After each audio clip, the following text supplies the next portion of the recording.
Yo everybody, it's me, Mr. Green. This week I played my way through EA Star Wars The Fallen Jedi Order, a game that came out 5 years ago, and I guess it was either ignored or forgotten. I remember hearing some buzz about this when it came out.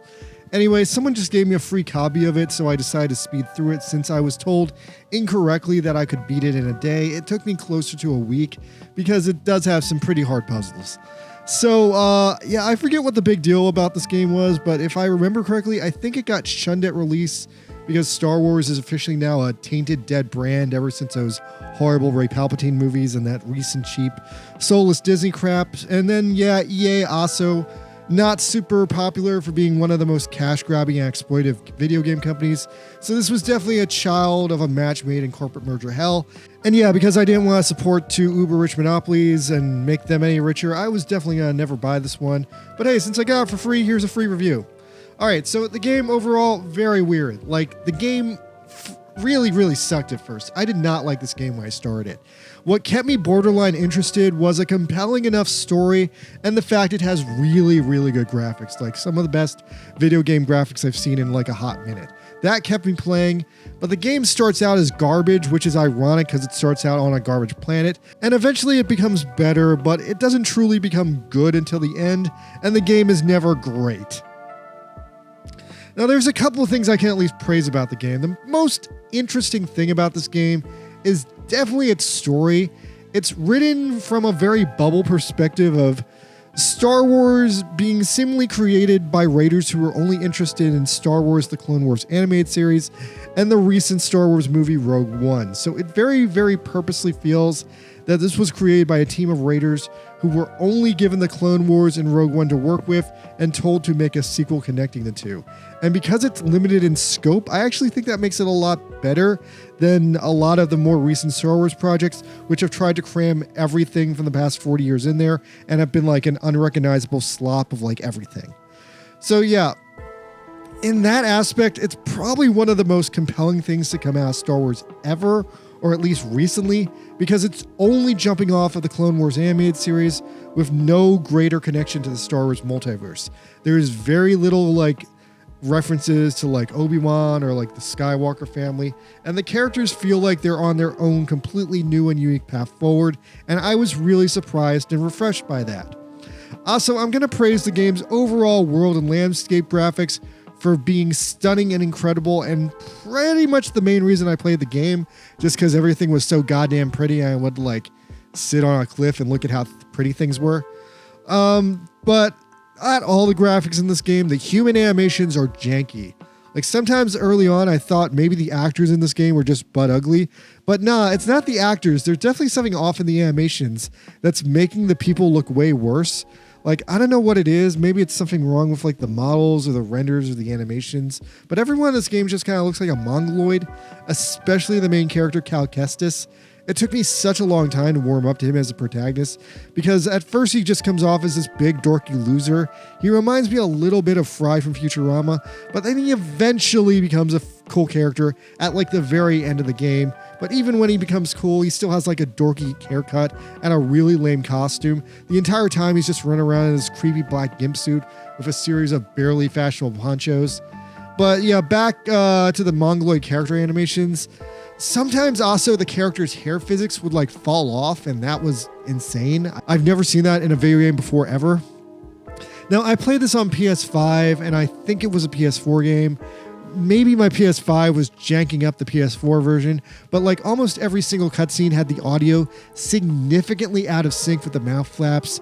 Like that was jarring, and I'm like shocked that with such a big ass company as like EA, like they let this game out the door broken and they couldn't be bothered to patch it in over 5 years. I mean, what the fuck?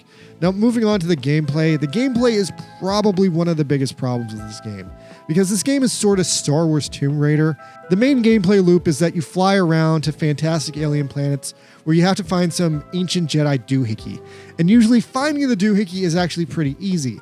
But then after the fact, the hard part is you have to slog back to your ship through like a river of crap and like a mountain. And somehow this game is like kind of broken in that in every level, the slog back to your ship is always the hardest part of the game.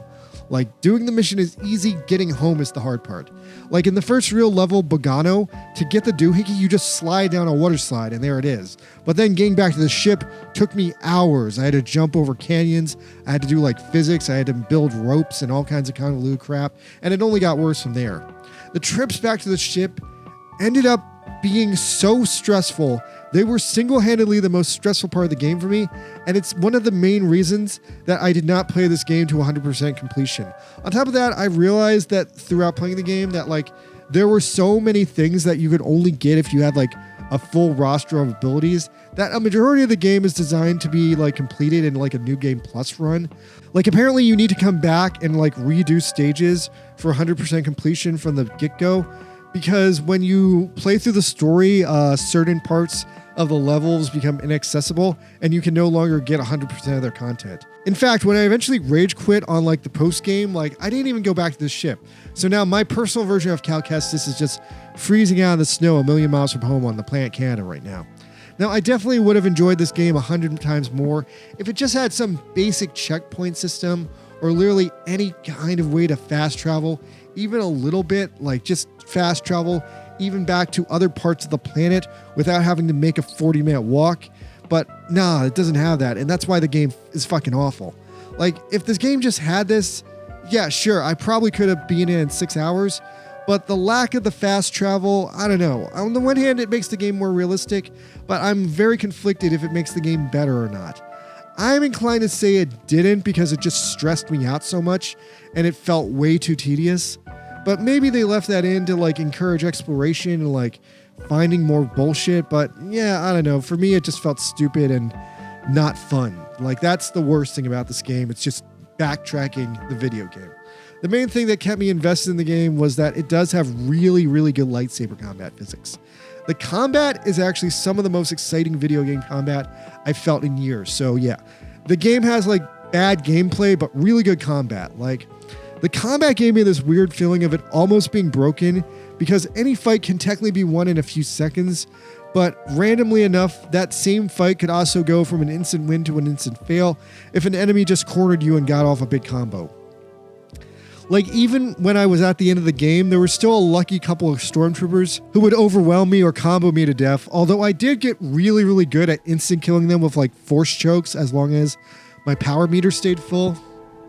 So thinking about it more carefully, the boss fights in the game are almost designed to kind of be like Street Fighter matches in a kind of really unusual way that I've not seen before, but overall the bosses are just massively frustrating, and I think I might have actually cracked or broken my controller fighting the Jedi evil old man boss.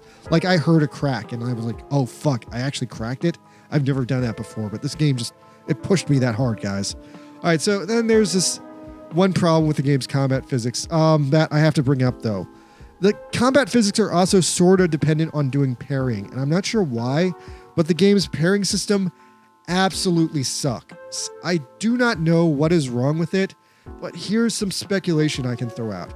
My first guess is either the parrying action, like the button press to doing the action, is much slower than the parrying alerts, making it so only parrying works if you predict when you need to do them, instead of doing them responsively to the alerts. My second guess on why the parrying isn't work is that even though the game has this blatantly stupid parry button and this blatantly stupid parry alert, it's possible that not every parry alert equals please use the parry button, because for example, one time I hit the evil Jedi old man boss with a force blast on a parry alert, and that seemed to work. I'm not sure if it worked purposely as designed by the game programmers though, or if it just worked randomly because I hit him so hard in the face. Alright, so now I'm going to go over the story and the general campaign, so spoilers on from here about this 5-year-old game if you really care to play it. Our story follows Cal Kestis, a former Jedi Clone Wars Padawan who now in his 20s lives as a fucking garbage man on Garbage Hell Planet. He's gone in hiding because of Order 66, and he grew up to be a total fucking loser. Anyway, Sith Inquisitors show up one day to kill him because he's a fucking outlaw Jedi, and then he's suddenly rescued by another outlaw Jedi survivor named Cher and her wacky Rocket Raccoon ripoff alien pilot guy whose name escapes me. They get into this big spaceship. It kind of looks like a B-Wing from Return of the Jedi, but it's bigger and it's cooler and it folds up like a sailboat, and they go on a cute little adventure together. Now, I'm also let down that you never go back to Garbage Hell Planet, which I would rate as probably the absolute coolest planet in the game. But so anyway, they go on an adventure across the galaxy to find a bunch of old Jedi memorabilia, because, you know, that's what you do in Star Wars. You collect old Jedi memorabilia. And they have this vague goal of maybe restoring the Jedi Order, which is kind of impossible because, you know, the Empire would instantly shut it down and kill everybody. But what makes this work is that these guys have no idea that, like, Return of the Jedi is going to happen and, like, in 10 years there won't be an Empire. So for these guys, like, they don't know what the fuck they're doing, but they are kind of narratively screwed unless they kind of just, like, fuck off and lay low and find some lonely planet to live on. Early in the game, Cal gets joined by this droid named BD-1. He is essentially the game's other main character, and the game would be absolutely unplayable without him. He saves Cal's life basically every 5 minutes, and he also holds all the sub-tanks in the game. And BD-1 is awesome because he hacks every high-tech machine in the galaxy and makes it okay for him to get around. I'll be real, BD-1 was the MVP best character in this game. Little guy reminds me of Rob the Robot from Smash, and he's the only character I straight up loved unconditionally. So yeah, Cal gets taken by Cher to Bogano, a pretty unique Star Wars planet, as instead of being your usual garbage Star Wars planet with only one type of terrain and one type of weather, it's a garbage planet with two types of clashing unrealistic terrain. It's got a massive canyon, and the canyon is covered in a massive marshland. So points for creativity there, because I've never seen that before, and that was actually cool. Bogano is probably also the first planet where it really clicked with me how fucking annoying this game is, because in that level, there's a billion puzzles that you can't do until the end of the game, and I guess that was just to try and, like, show the players that this game is a fucking collectathon where you can't ever really collect everything until you restart the game in New Game Plus mode, where you have the full access to all the Jedi Force abilities. But I didn't do that because fuck that. I don't want to play this game again. Anyway, despite all that, I liked Bogano a lot. I thought it was one of the cooler planets. And near the end of the game, it ended up being the only planet I 100%ed due to the fact it was probably the best planet. Next up is planet Zepho. This planet is the hugest planet in the game. In fact, it's too huge. It's too huge, it's too stressful, and yeah, it takes like over an hour to walk from one side of this planet to another, and the game forces you to do that multiple times because there's no fucking fast travel. So Zepho is like planet half Canada, half Empire. It looks just like Montreal to me, so I don't know, it feels like it's the planet Montreal in the same way the planet Endor was like planet upstate California. Zepho is frustrating as hell because there's so many stupid puzzles here, and once again, you can't entirely beat all the puzzles until you're playing the game in New Game Plus. So yeah, this game has like some really evil like level capping design. On top of that, in Zepho, I got really fucked over because there's a bunch of stupid puzzles that are kind of really super easy to do. Except if you fall off the mountain, and then if you fall off the mountain, you have to spend 20 fucking minutes climbing back up the mountain to try the puzzle again, but you still might fall off again. After that, you go to planet Kashyyyk, Chewbacca's home planet, where you help Saw Gerrera. This is probably one of the best story missions in the game. It really ties together the Clone Wars and Rogue One together, and Kashyyyk starts off with this amazing cinematic battle against AT-AT walkers in the ocean that was hands down one of the coolest things I've ever seen in like any Star Wars period. But then it turns into another long slog through an Imperial base that's a long slog through a forest, and yeah, the back and forth between Kashyyyk and Zepho was massively frustrating. Then somehow, I forget how or where, Cal breaks his stupid lightsaber, so they have to go to a Jedi temple and go do a bunch of stupid Zelda-style ice water puzzles to find like this new Kyber crystal. But then when you get it, it turns out the Empire has turned like the Jedi temple into like a Kyber mine, and you have to run the fuck home. Then lastly, you go to planet Dathomir. This planet was heavily featured in the Clone Wars. Dathomir is the planet that Darth Maul is from, and it's like this depressing red snot planet covered in spiders and other Halloween decorations. But true to Star Wars canon, it feels real enough, and you get attacked by Night Sisters there and like a giant bat. The giant bat ended up actually being probably one of the funnest fights in the game, and probably one of my favorite bosses in the game period, although it did take me a little bit to figure out the bat's pattern and how to kill him. And then after that, you fight this stupid evil Jedi hobo game who is the worst boss in the game. Literally cracked my controller fighting this asshole. He's extremely frustrating, but I eventually did figure out that he's randomly weak to certain attacks at certain times, and I basically beat him by doing like the dual fight system that, you know, is expected of like a Star Wars battle. After you beat the evil Jedi hobo, the Night Sister switches sides to help you kill him, and then seemingly becomes your cold and unfeeling Russian-style girlfriend who you need to melt her icy heart and show her the greater world. Honestly, I think they're really cute together, and now I ship them. Then in the final planet, the final story, you fight Second Sister, a Sith Inquisitor who used to be Cher's former Padawan, but she turned to the dark side and now is an insane goth girl. I am honestly super let down that they didn't show enough of her story, in my opinion. Like, they never show what she looked like before she got corrupted, and I feel like if you don't know what she looked like before she got corrupted, how could she ever truly be a sympathetic person? Otherwise, she's just this crazy villain. You kind of see her backstory, but it's from a cheap-ass first-person view because EA couldn't spare the money to model her fucking non-corrupted form for this fucking $1 million Star Wars game. Anyway, eventually Darth Vader shows up and kills her on the spot, and then the game literally ends with everyone running away like a coward from Darth Vader. What a stupid fucking ending, but I guess it makes sense because this is a prequel to Rogue One, and that's exactly how Rogue One ended. So yeah, at the end, they rescue the Jedi Holocron, which is like this address book for a bunch of Jedi children, but they end up destroying it because there's a very real fear that if Darth Vader got this address book, he would definitely kill all those kids. Do they know he likes doing that? Anyway, better safe than sorry. Okay, so that's Jedi Fallen Order, and yeah, this one's a hard game to judge. I'm gonna give this one 5 out of 10. Maybe 6 out of 10.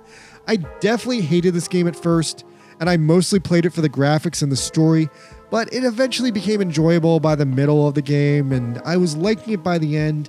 It just never got, like, great. Although, for a game so short, being so horrible up until right at the end is kind of not, like, a good review in my opinion. So anyway, pros, the game was short, and the shortness made it compelling.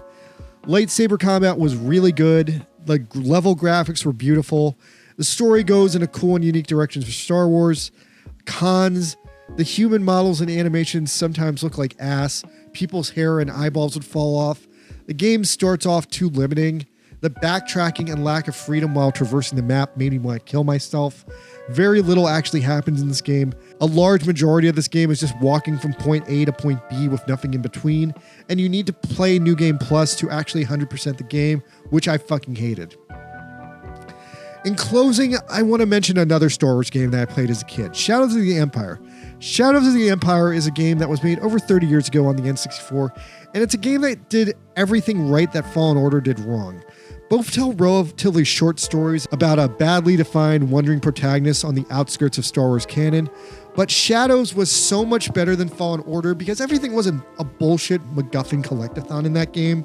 And there weren't artificial bullshit hurdles keeping you from actually collecting all the MacGuffins until, you played in New Game Plus. On top of that, Shadows also had one or two minor but really important shooting stages that really captured the splendor and the spectacle of the original Star Wars movies. And since Fallen Order didn't have anything like that, it's a way more inferior game. Anyway, I guess my point here is that even though Fallen Order has a good story, good combat, and good graphics, everything else about it is majorly frustrating and majorly imperfect, and the overall gameplay of just walking around in like a fucking like circle on like a mile-long road just held the game back so much that it kind of ruined it for me. I know there's a sequel to this game called Jedi Survivor, but I didn't hear good reviews of that one either. So I don't know. I kind of want to play it to finish the Cal story, but then I'm hearing that maybe that game doesn't end properly either. So right now I'm not super inclined to seek it out, but maybe I'll play it if it turns out they get a third game or someone gives it to me for free like this one. I don't know. Leave a comment if you guys played Jedi Survivor and it had a satisfying outcome. Anyway, I'm out here. Star Wars. Good night.